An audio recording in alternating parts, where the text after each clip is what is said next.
For our first replay, we have Little M defending none other than Navi Bernaul using a Mibot base built by WBB. Coming up next, we have Navi Stars hitting a base built by WBB's Underrated. Next up, we have a defense from Pekkachu, and this is his own base build as well, guys.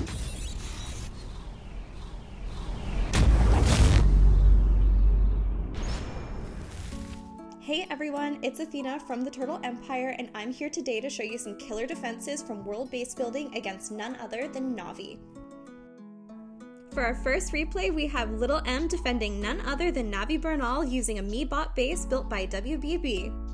I'm watching this attack live for the first time with you guys, so I'm really excited to see what he's going to be bringing today. And it looks like he's going to be doing a Queen Charge Lalo down from 6 o'clock with the assist from a Flame Flinger. And you'll notice what he's doing is he's added some invisibility spells onto those defenses there to have the Flame Flinger moving forward towards that mortar to save some time so the Queen can start working her way towards those other defenses, because he didn't want the Flame Flinger to take up shop and start getting down those little point ones when he wants to move deeper into the base and start supporting that queen. So that was a smart play, but is it going to be enough, and what is going to happen with this queen?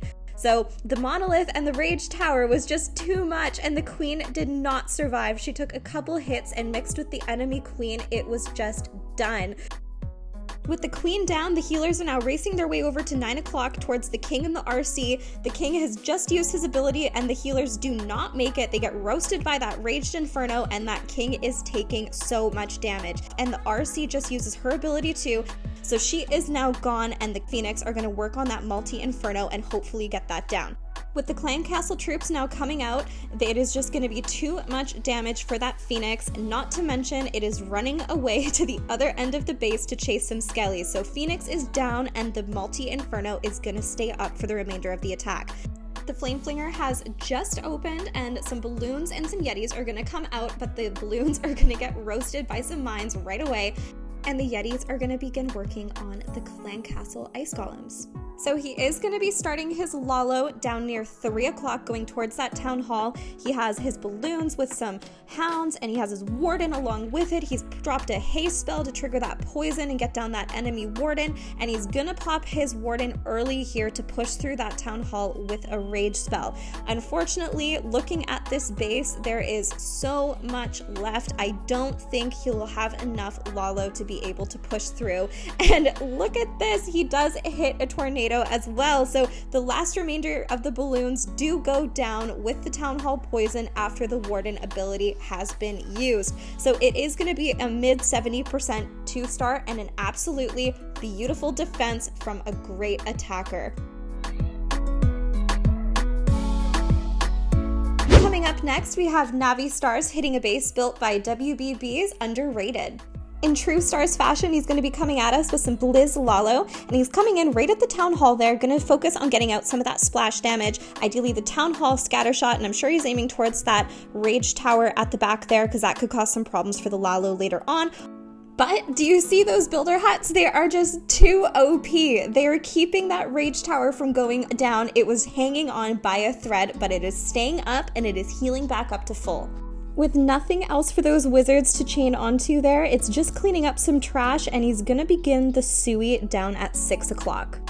With the CC troops out coming through that high damage area, we're likely going to see some early hero abilities here to push through along with the poison. Their Rage Tower is going to open up soon, and it's going to start raging up that whole core. So moving through that zone early and fast is going to be key to keeping that Sui alive to push through the base here. The Rage Tower has popped, and the Queen is taking heavy damage from those multi-infernos along with the Bomb Tower and whatever else is there. So he uses the Queen's ability, gets a freeze on that multi so the Unicorn can buff up that Queen, get some health for her. The RC has been dropped, the King has died, and the Phoenix was used. The Phoenix just goes down from a Seeking Air Mine, and the RC and the Queen are moving along, making their way towards the splash damage on the left side of the base. The Queen and RC working towards that multi difficulty. We have the Lalo starting near 3 o'clock, and the Warden ability was used early to get those balloons pushed through to the Eagle and the Monolith. So a haste was used along with the Warden ability to really push them through that core. We got another haste just on the other side of the Eagle there, but it didn't really do anything. Nothing pathed towards it. The balloons kind of moved towards the right. They hit a tornado there, took some damage. So it does look like there could potentially be enough to push through here, but I think it could even come down to time. He's officially used his last spell. He's used the freeze on that Expo and Archer Tower, but I just don't know if there's gonna be enough power left in this attack to fully push through for the triple. It's funny because looking at this, I feel like it's a little deceptive. I see the Queen and I think that there is probably maybe enough power to push through, especially if the Unicorn heals up the Queen a bit, but I remember seeing that Unicorn and one hit from a bomb or an Archer Tower, it is done, and the Queen is probably going to go down by the time it makes it to the end.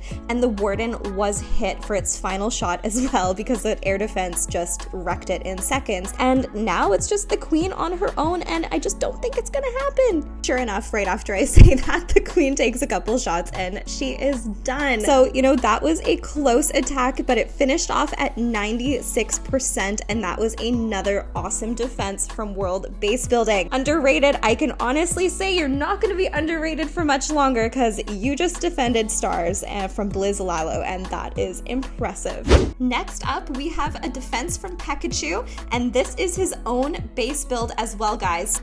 So I'm really excited to see how it holds against a Queen Charge Lalo from Gaku. He's starting his Queen Charge by the Town Hall, but I'm not really too sure what he's going to be doing here. But I would probably assume that he's maybe going to try and get the Town Hall with the enemy Queen and some other splash damage. But that is just my best guess, but you never know what you're going to get with Gaku, so let's see. So, you know, it doesn't look like he's going to be going for the Town Hall after all. He's not pathing the Queen towards that direction. It looks like he wants her to go down the left side of the base, which does make sense when I'm kind of looking at it. I think I can see the vision, I can see what he's going for, and the Queen is moving towards that compartment with the scatter shot. The enemy Queen is officially down with the help of a freeze, and the Queen is now working her way towards the scatter shot compartment with the help of a baby drag. So the healers are working to keep the Queen alive. She's taking quite a bit of damage from that Expo and scatter shot. He does drop a rage to get her all healed up, and the scatter shot is down. And what? He uses a recall spell. I didn't even see that in the army. What the heck? You know what? This was the kind of spice that I was hoping for. Gaku doesn't disappoint. This is spicy. I'm excited. Queen Charge is back down at 6 o'clock. Headhunters are running towards the Queen. He has to get a freeze on them early. Oh my gosh, 1, 2, 3, 4, 5. I think that there was upwards of 6 Headhunters in that CC. Had to use a freeze, had to use a poison, because that is just instant death for a Queen Charge. I've got to hand it to Pekkachu here. This base is laying on the pressure thick. Everything seems to be so well thought out, right down to the Headhunters coming out of the CC. The Queen is now coming into a heavy damage zone with not a lot of health left, so he does have to use a rage spell on the Queen and healers to get her pumped back up so that she can work her way towards that Monolith and Eagle artillery. She still does have her ability, so she could potentially get a fair bit of value here. It's crazy to think that the only thing that's really been dropped yet is the Queen. The King is getting dropped for the very first time in front of the Monolith here to help distract for that Tesla farm. The RC is going to join just behind him so that they can power through that zone, because that is going to be a hefty damage spot, especially when the Rage Tower bursts. While we were focused on the heroes there, Gaku did get the Town Hall down with some sneaky goblins, and he has began his Lalo.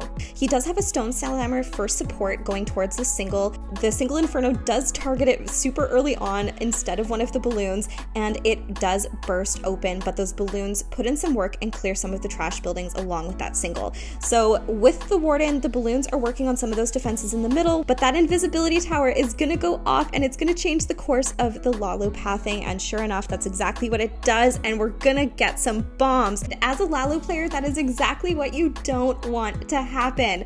And I don't know if you noticed how sneaky those bombs were. They were completely out of the way where they could not be triggered by any hounds or anything. So because no air troops went into that zone, as soon as the balloons came in at the end, it was just bomb after bomb after bomb after bomb. So amazing trap placement, Pekkachu. I'm so impressed. That was such a fun attack to watch, and a really great attack from Gaku that finished with a 92% 2-star. And that's it for video number 1, 4 killer defenses by 4 of the best in the game. With that being said, if you want some pro-proof bases, check the link in the bio for the World Base Building Patreon.